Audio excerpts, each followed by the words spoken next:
안녕하세요. 여행작가 변종모의 모처럼 여행입니다. 반갑습니다. 네. 이제 본격적으로 봄이 됐어요. 누가 뭐래도 봄인데, 봄하면 제일 먼저 떠오르는 게 저는 꽃입니다. 곳곳에서 이제 꽃 소식이 많이 들려오고, 제 주변에서도 많이 볼 수 있는데, 봄의 가장 큰 장점이 아닐까 생각합니다. 따뜻한 햇살도 있고 뭐 그렇지만 꽃이 가장 봄의 대표적 이미지라고 할 수 있잖아요. 그쵸? 그래서 꽃하면 제일 먼저 저는 벚꽃 여행, 예, 벚꽃 구경이 제일 많이 생각이 나는데요. 여기 밀양도 벚꽃이 엄청 좋은 데가 많거든요. 그래서 오늘은 벚꽃처럼 아름다운 그런 여행지를 한번 소개해 보도록 하겠습니다. 네, 오늘 제가 소개해 드릴 곳은 파키스탄입니다. 파키스탄 중에서도 가장 북쪽에 있는 훈자 마을을 소개시켜 드릴 텐데요. 사실 훈자는 벚꽃이 아니라 살구꽃이거든요. 하지만 벚꽃이랑 피는 시기가 거의 동일하고 형태도 비슷한데 저는 개인적으로 살구꽃이 더 예쁜 것 같아요. 왜냐하면은 제가 일단 훈자 마을을 좋아하고 훈자의 살구꽃이 어마어마하게 피거든요. 산 전체가 다. 그러니까 히말라야 설산 안에 파란 하늘과 하얀 만년설과 그 밑에 분홍의 살구꽃, 이 생각만 해도 너무 영화적이고 너무 시선을 압도하는 그런 비주얼이 있거든요. 그래서 오늘은 제가 찍어 놓은 사진, 이제 어마어마하게 사진이 많은데 다 보여드릴 수 있을지는 모르겠어요. 그래서 이 사진들을 보면서 파키스탄의 가장 북쪽에 있는 훈자 마을과 그쪽의 사람들에 대해서 얘기를 한번 해보도록 하겠습니다. 네, 우선 파키스탄을 조금 설명을 하자면은 파키스탄은 작은 나라 같지만 생각보다 꽤 큽니다. 인구 1억이 넘는 걸로 알고 있고요. 그리고 접점하고 있는 그런 나라들이 상당히 많아요. 인도도 있고 중국도 있고 아프가니스탄도 있고 이란도 있고 이런 식으로 주변국에 둘러싸여 있고 북쪽과 남쪽까지 이렇게 길게 이어진 형태인데 바다도 있습니다. 남쪽에는. 저는 가보질 못했지만. 네. 그래서 파키스탄 훈자는 사실은 세상에서 가장 높은 하이웨이라고 그래서 KKH라고 불리는 카라코람 하이웨이를 지나는 마을 중에서도 저는 단연 가장 아름다운 마을 그렇게 소개하고 싶네요. 그리고 세계 최고의 장수 마을이기도 하고요. 그래서 저는 훈자의 늦가을과 겨울은 사실 보지 못했습니다. 사계절을 다 보지 못했고 이른 여름부터 늦은 여름까지 가을이 오기 전까지 이렇게 장기간으로 한 두 번에 걸쳐서 어, 여행을 했었고 마지막 여행은 일부러 살구꽃 피는 시기를 맞춰서 3월 초에 갔다가 얼어 죽을 뻔했죠. 여전히 춥더라고요. 그곳에 마지막 겨울이 봄과 교차하는 시기에 제가 갔었는데 조금 고생은 했지만 그래도 아주 잘 갔다라고 생각을 합니다. 왜냐하면은 살구꽃 꽃망울이 터질 때부터 있었기 때문에 그래서 아주 좋았던 기억이 있고요. 오로지 살구꽃을 보러 가서 지금 여러분들이 보고 계시는 살구꽃 사진을 엄청나게 보고 계신데 사진에서 보는 것처럼 정말 어마어마하게 살구꽃이 피는 곳이거든요. 아마 훈자의 주 수입원이 살구가 될 것 같고요. 실제로 그렇다라고 합니다. 네. 그래서 혼자 주변 풍경들과 같이 엮어서 살구꽃을 이렇게 보게 된다면 누구라도 반할 그런 마을? 네, 저는 그렇게 생각을 합니다. 네, 훈자는 우선 정말 아름다운 히말라야 산속에 이렇게 둘러싸여 있고요. 거의 7,000m급에 해당하는 그런 거대한 산들이 엄청 많거든요. 그 되게 유명한 산들도 많고 숙소 침대에서만 이렇게 바라봐도 그 산들이 선명하게 들어오는 날들이 되게 많이 있습니다. 그래서 훈자 마을은 보통 배낭 여행자들의 3대 블랙홀이라고도 얘기를 하는데 어떤 여행자들은 한 번 가기가 너무 힘들어서 잘 이동하지 못하니까 그래서 블랙홀 아니냐는 그런 말들도 하는 것 같은데 사실 그건 아니고요. 정말 혼자에 있으면 아무것도 할 게 없는데도 시간이 너무 잘 가거든요. 그게 아마도 풍경의 요인도 있지만 거기서 만나는 사람에 대한 영향도 되게 큰 게 아닌가 생각을 합니다. 여행자들을 보는 시선들이나 이런 것들을 되게 호의적이고 따뜻한 그런 감정들이 많이 느껴지거든요. 네. 풍경은 보시다시피 너무나 환상적인데, 거기에 비해서 진짜 혼자 사람들은 되게, 소박하고, 순박하다라고 해야 되나? 풍경을 닮아서 그런 건가? 그쵸. 예. 다른 유럽이나 이런 타 지역의 압도되는 풍경과 사람에 비해서 혼자의 풍경과 사람들은 좀 다른 결이 있는 것 같아요. 그래서 풍경과 사람들 사이를 이렇게 오가다 보면 금방 하루가 지나가거든요. 그래서 산책만 하다가 하루가 지나는 일이 대부분입니다. 네. 저는 혼자 여행에서 보통 한 번씩 가면 첫 혼자에서도 3개월 지냈고 두 번째 혼자에서도 아마 그랬던 것 같은데 비자가 끝날 줄 모르고 지낼 만큼 진짜 이상하게 아무것도 할 일이 없는데 시간이 정말 정말 빨리 가요. 네. 그래서 그게 좀 단점이라면 단점일 수도 있겠네요. 그리고 이제 뭐 아까 잠깐 언급했듯이 사실 혼자는 지리적 위치가 만만치 않아서 쉬운 여행지는 아니거든요. 그래서 그곳에 도착하게 되면 일정의 어떤 마음을 좀 내려놓게 되는 그런 마음도 들더라고요. 그래서 가장 많이 가시는 루트가 인도에서 가시는 분들은 뭐 와가보드를 지나서 암리차르 국경을 지나면 와가보드가 나오고 그 다음에 그 파키스탄 쪽 이슬라마바드인데 그곳에서 훈자를 가기 위해서 버스를 타야 하는 라왈핀디라는 곳까지 가는 데가 또 거의 한 4시간 가까이 걸리는 걸로 4~5시간? 네. 뭐 하여튼 그 정도 걸리는 곳으로 제가 기억하고 있고 라왈핀디에서 훈자까지는 꼬박 한 24시간이 기본인 것 같아요. 24, 5시간이 기본인데 저 같은 경우에 제일 처음에 훈자를 도착할 때 거의 31시간 만에 도착을 했거든요. 그때 초여름이라 비도 좀 오고 그래서 그랬는지 하여튼 엄청나게 험한 히말라야 산속을 이렇게 가는 루트이기 때문에 쉽지는 않습니다. 그리고 보통 복불복인 것 같아요. 여름에 오시는 분들은 제가 요 앞전에 가 있을 때 여행자 얘기를 들어보니까 거의 48시간 만에 오셨던 분들도 있거든요. 중간에 차가 멈춰가지고 길 위에서 시간을 많이 보냈다고 그렇게 하여튼 고생스럽고 만만치 않은 곳이지만 딱 와보면은 정말 입이 딱 벌어질 정도로 만족하실 겁니다. 그러니까 그 고생을 무릅쓰고 많이들 이렇게 훈자를 염두에 두고 있지 않나라고 생각을 합니다.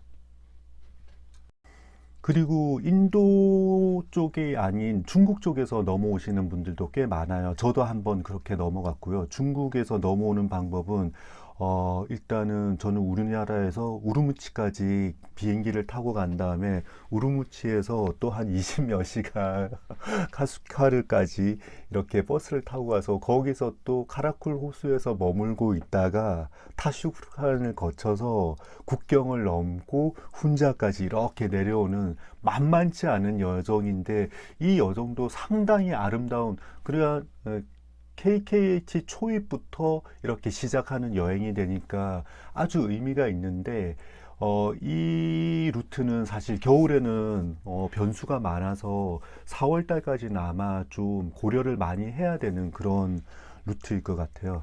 그리고 이제 보통 이렇게들 많이 오시니까 파키스탄 비자가 3개월짜리가 주로 나오는데 보통 한국에서 받아가시는 게 가장 유용할 것 같아요. 왜냐하면 인도를 거치고 아니면 중국을 거쳐서 바로 훈자니까 여행을 쭉 하다가 파키스탄 비자를 얻기는 주변국에서 얻기는 시간도 좀 많이 걸리고 아직까지도 여전히 좀 까다로운 절차들이 있어서 한국에서 이렇게 비자를 받아가시는 게 가장 좋을 것 같네요.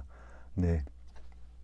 네, 혼자는 말씀드렸다시피 가장 좋은 여행의 방법이 주변에 트레킹을 하셔도 좋지만 반드시 그 계열뿐만 아니라도 그냥 혼자서 산책이 좋은 그런 여행지가 아닌가 저는 생각을 합니다.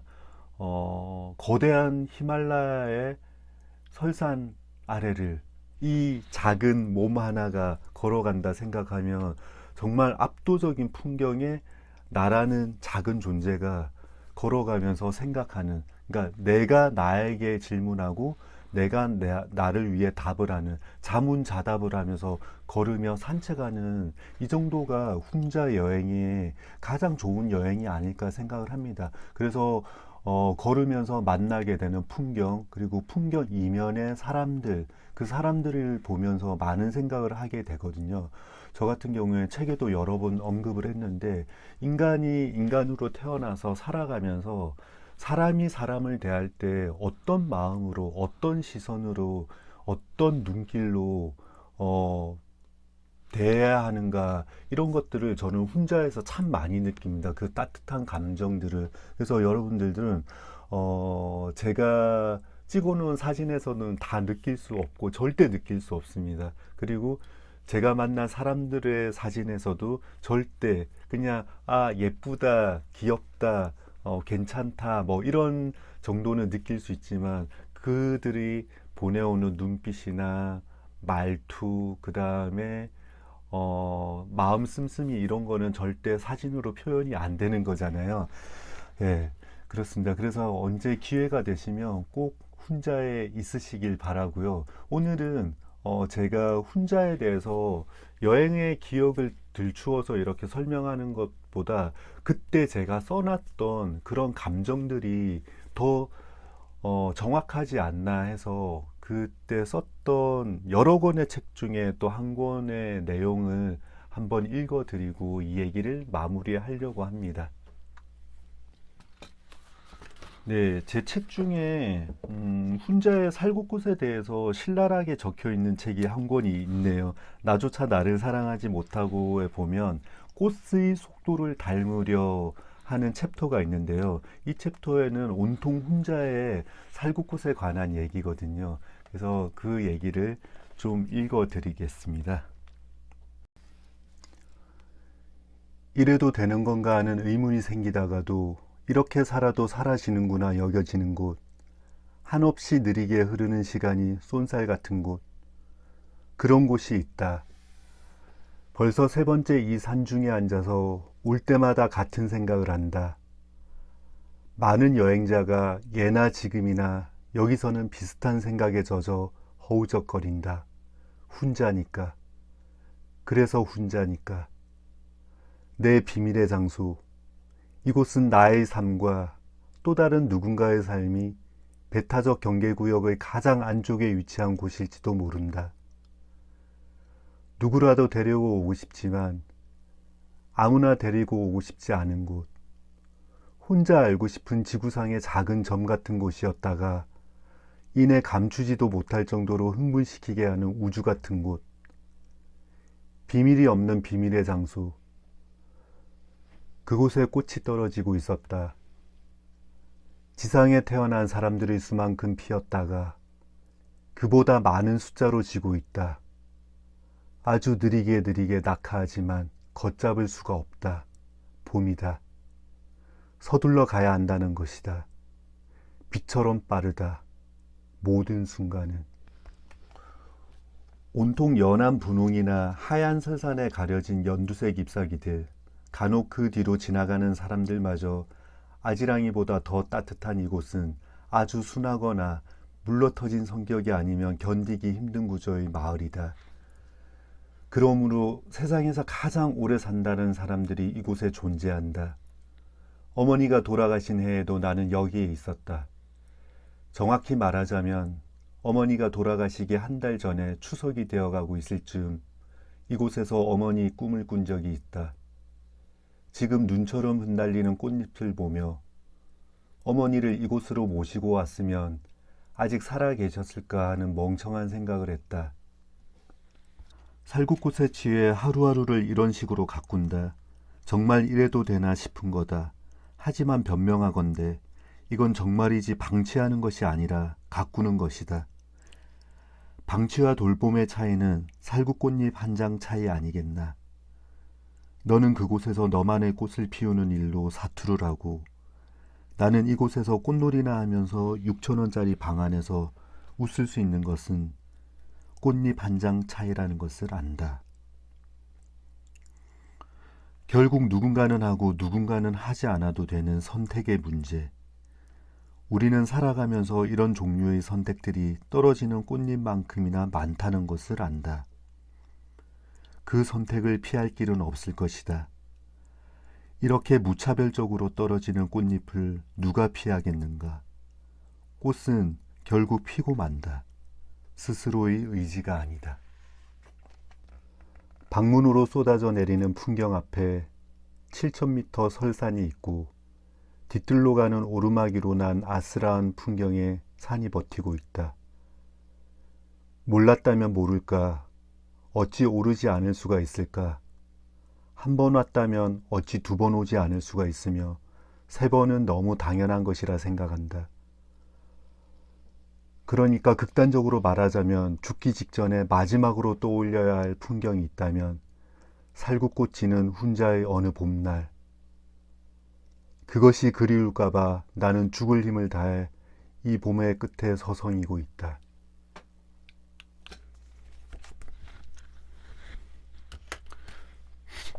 네, 훈자에 대해서 제가 너무 마음이 커져 있으니까 매번 잘하고 싶은데 어느 누구에게라도 파키스탄 훈자를 얘기하려다 보면 마음이 좀 급해지는 것 같아요. 그래서 오늘은 봄에 대한 꽃 얘기를 하다가 훈자의 살구꽃에 대해서 소개를 시켜드렸는데 아마 훈자 같은 경우에는 제가 앞으로도 여러 번 이렇게 언급을 해야 될 것 같아요. 그래서 오늘 못됐던 말들은 다른 계절에 또 다른 이미지랑 엮어갖고 훈자에 대해서 다시 한번 또 여러 번 설명드릴 기회가 있었으면 좋겠습니다. 그래서 훈자를 다녀오신 분이나 다녀오지 않은 많은 분들이 제 얘기에 공감을 할 수 있을지는 잘 모르겠지만 아무쪼록 제가 아주 꽃에 대한 기억이 좋았던 그런 마을이었고 히말라야 설산을 이렇게 걸어가면서 저 혼자 자문자답하면서 걷기에 아주 좋았던 그런 곳이었다. 그리고 이 세상의 봄 중에서 가장 아름다운 꽃속을 거닐 수 있는 그런 여행지가 어쩌면 훈자가 아니겠나, 요런 정도로 마무리를 하고 다음에는 훈자의 또 다른 여름의 살구 얘기라든지 사람들 얘기라든지 그 주변의 산들 얘기라든지 이런 것들을 다시 정리를 해서 또 할 기회가 생겼으면 좋겠습니다. 네, 그때까지 또 기대를 해 주시고 오늘은 이걸로 또 마무리를 해야 되겠네요. 여러분 아무쪼록 저 파키스탄 북쪽에 있는 훈자 마을의 따뜻한 봄처럼 좋은 봄 되시길 바라겠습니다. 감사합니다. 고맙습니다.